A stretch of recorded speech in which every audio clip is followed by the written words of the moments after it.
नमस्कार। Akashvani port Blair से प्रस्तुत है प्रादेशिक समाचार।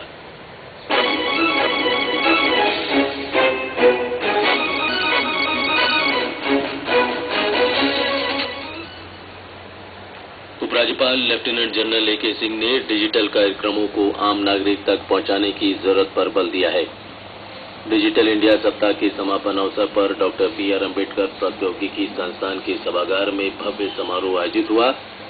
पोर्ट ब्लेयर के पासपोर्ट कार्यालय में कई तैयार पासपोर्ट लेने संबंधित व्यक्ति नहीं पहुंच रहे हैं।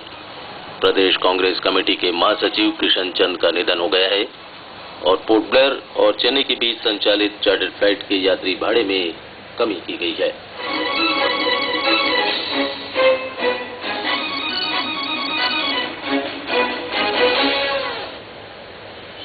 समाचारों के साथ मैं राकेश चंद्रलाल।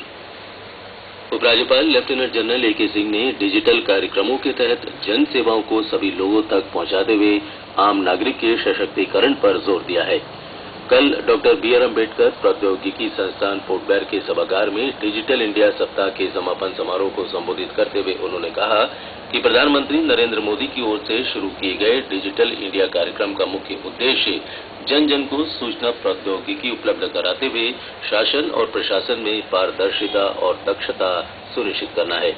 उपराज्यपाल ने बताया कि डिजिटल इंडिया कार्यक्रम के तहत सरकार का ये प्रयास है कि सबसे साधारण मोबाइल फोन जैसे उपकरण के जरिए सूचनाएं और जानकारी सभी लोगों को उपलब्ध हो। उन्होंने कहा कि सूचना प्रौद्योगिकी आज के समय की जरूरत है। समारोह के दौरान शुरू की गई ई पोर्टल सेवाओं की चर्चा करते हुए उन्होंने कहा कि इन सेवाओं का अधिकतम उपयोग होना चाहिए। द्वीप समूह में संचार संपर्क की समस्या पर टिप्पणी करते हुए लेफ्टिनेंट जनरल ए.के. सिंह ने बताया कि संचार संपर्क सेवाओं में सुधार के हर संभव प्रयास चल रहे हैं। उन्होंने कहा कि मौजूद बैंडविड्थ की क्षमता दिसंबर माह तक बढ़ाकर 1 Gbps हो जाएगी। इसके अलावा चेन्नई से पोर्ट ब्लेयर के बीच समुद्री ऑप्टिकल फाइबर केबल बिछाने की परियोजना पूरी होने के बाद द्वीप समूह के दूर दराज के क्षेत्रों तक संचार संपर्क सुनिश्चित हो सकेगा। उपराज्यपाल ने कहा कि सितंबर माह तक संभवतः इस परियोजना को कैबिनेट की मंजूरी मिल जाएगी। उपराज्यपाल ने द्वीप समूह में विभिन्न सरकारी विभागों की ओर से लागू किए गए सिटीजन चार्टर की तारीफ की। उन्होंने कहा कि चार्टर की मूल भावना के अनुरूप काम होना चाहिए।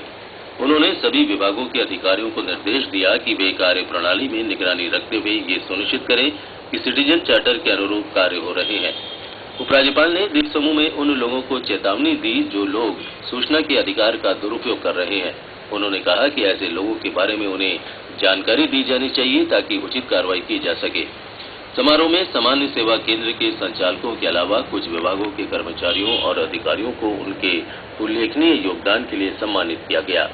इससे पहले प्रशासन के मुख्य सचिव आनंद प्रकाश ने डिजिटल इंडिया में शामिल कार्यक्रम पर विस्तार से प्रकाश डाला। समारोह में विद्यार्थियों द्वारा नृत्य के माध्यम से डिजिटल इंडिया कार्यक्रमों के संदेश को प्रदर्शित किया गया। इस मौके पर वीडियो प्रस्तुतिकरण के जरिए प्रशासन की ओर से लागू किए जा रहे सूचना प्रौद्योगिकी कार्यक्रमों को भी दिखाया गया।